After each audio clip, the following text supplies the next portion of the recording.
Ngayong holiday season, tiyak marami ang makatatanggap o magbibigay ng aginaldo.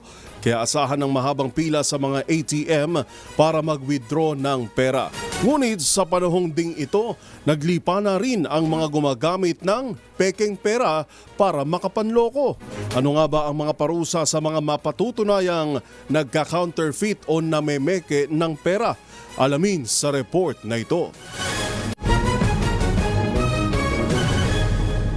Ngayong papalapit ng holiday season ay mas pinag-iingat na ang publiko laban sa mga taong nananamantala at gumagamit ng pekeng pera sa mga transaksyon. Sa dami kasi ng customer na dumadagsa sa mga pamilihan para bumili ng pang Noche Buena o pang regalo.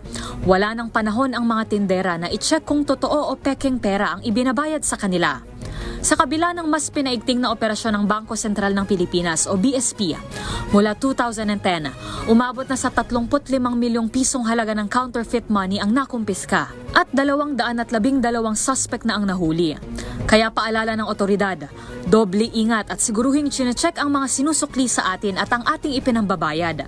Dahil ang pamemeke ng pera ay paglabag sa batas sa ilalim ng Article 168 ng Revised Penal Code o ang illegal possession and use of false treasury or banknotes and other instrument of credit. Sinasaad dito na ang paghawak o pagkakaroon at paggamit ng pekeng pera ay pinagbabawal sa batas.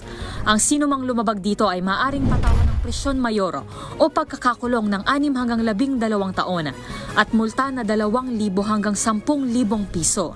Kaya kung mayroon pa kayong nakitang ipinagbabawal na akto o kaya naman ay mayroon kayong reklamo, itag nyo kami sa DZRH. Hoy! Bawal yan!